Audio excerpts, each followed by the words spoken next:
ఆదివారం ఉదయం 10 గంటలకు జిల్లా పెన్షనర్ భవన్లో తెలంగాణ ఐక్య ఉపాధ్యాయ ఫెడరేషన్ టీయూటీఎఫ్ రాష్ట్ర కార్యవర్గ సమావేశం నిర్వహిస్తున్నామని జిల్లా అధ్యక్ష ప్రధాన కార్యదర్శులు తోడిశెట్టి రవికాంత్ వహీద్ ఖాన్ ఒక ప్రకటనలో తెలిపారు. ఈ సమావేశానికి రాష్ట్ర అధ్యక్ష ప్రధాన కార్యదర్శులు తొమ్మి లచ్చిరామ్, పి రఘునందన్ రెడ్డి, అదేవిధంగా రాష్ట్ర కార్యవర్గ సభ్యులు హాజరు కానున్నారని తెలిపారు. ఈ సమావేశంలో సంఘం సభ్యత్వం, విద్యారంగ సమస్యలు, త్వరలో జరగబోయే ప్రమోషన్లు మొదలగు వాటి గురించి కూడా చర్చించనున్నట్లు తెలిపారు.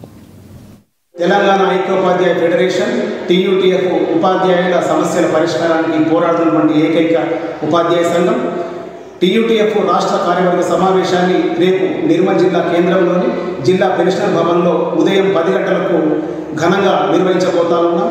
ఇట్టి కార్యక్రమానికి రాష్ట్ర అధ్యక్షులు తుమ్మ లచ్చిరామ్ గారు, అదేవిధంగా రాష్ట్ర ప్రధాన కార్యదర్శి పి రఘునందన్ రెడ్డి గారు, అదేవిధంగా గౌరవ బాధ్యులందరూ కూడా ఈ కార్యక్రమానికి హాజరు కాబోతా ఉన్నారు. ఈ కార్యక్రమంలో ముఖ్యంగా సంఘ సభ్యత్వము, అదేవిధంగా విద్యారంగ సమస్యల పరిష్కారము, అదేవిధంగా పదోన్నత ప్రక్రియ మొదలగు అంశాలపైన ఇక్కడ చర్చించబోతా ఉన్నాం. ఈ కార్యక్రమం